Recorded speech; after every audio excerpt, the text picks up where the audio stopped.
All right, YouTube. I know it's been a minute, but I am back. Right now, you're going along with me as I head down to Laredo, Texas, again for the second time. This time, I would not forget to get my taco bonus. You know, I get a $20 bonus for every time I go to Laredo.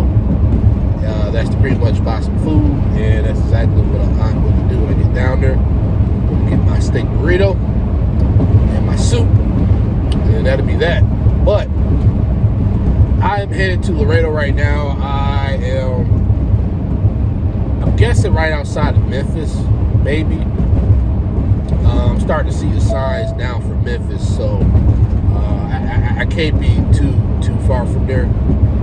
But I just wanted to make this quick video to give you my honest review of being out on the road for 30 days now. It's about, well, probably a little bit more than 30 days, but I'm just gonna say 30 days. Okay, so now my 30 days, it might be different from somebody else's 30 days, especially if, you know, this is their first time, you know, out here doing, you know, expediting or whatnot.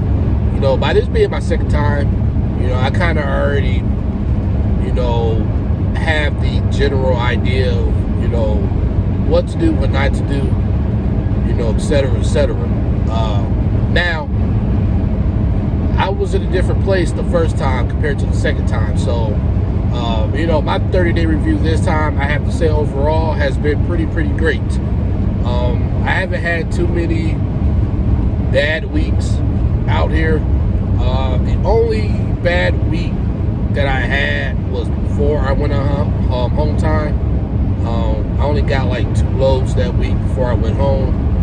I believe part of the reason being is that I was already in Toledo, Ohio on that Monday, and I ended up getting 2 runs that day out of Toledo, going like maybe, you know, 150 to 300 miles away. And then I just shoot straight back to Toledo.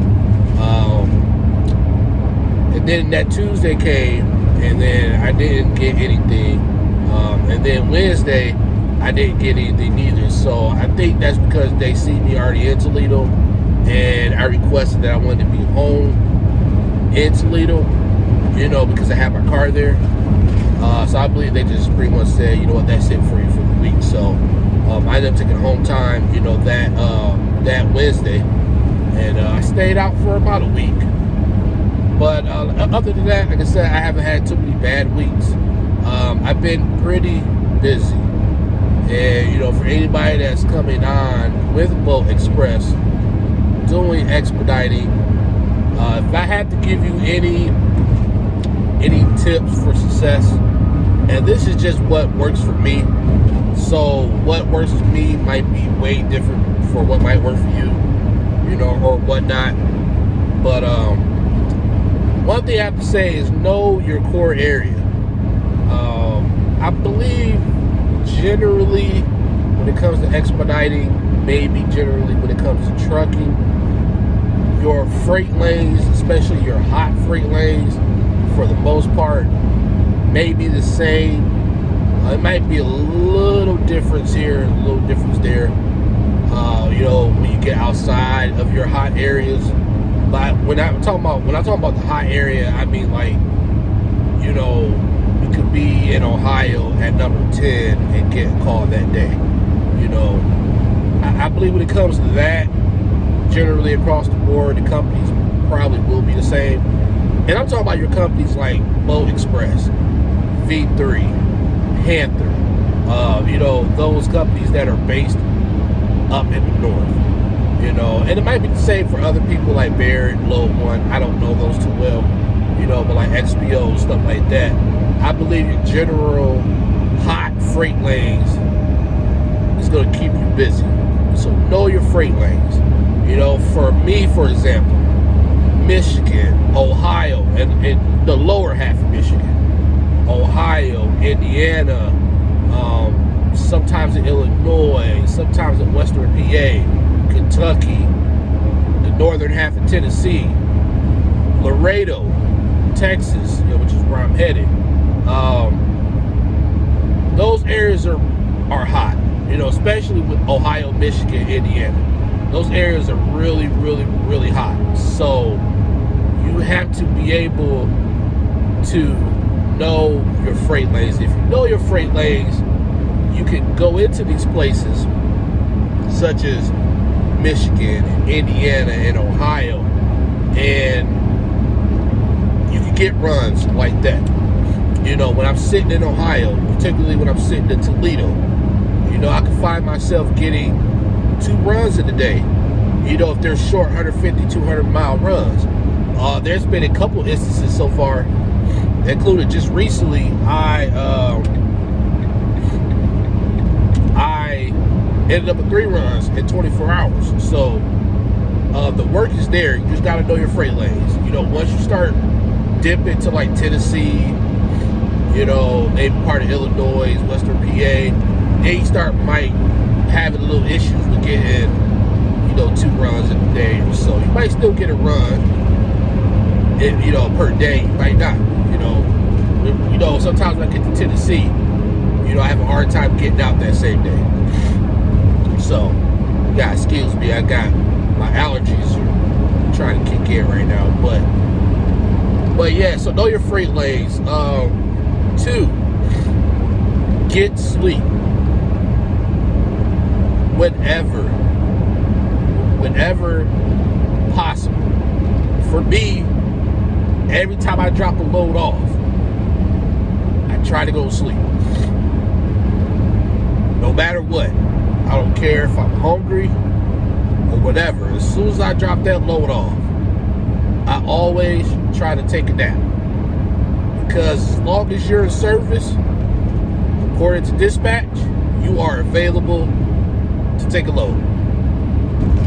As simple as that. If you are available, dispatch will assume that you are available to take the load, and they're not going to know if you're tired. Even though they can sit there, they can probably see clear as day that, hey, this person just did 3 loads in 24 hours.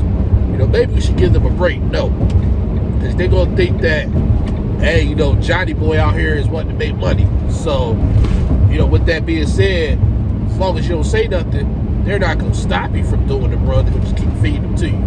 So, if you're a person that likes to run,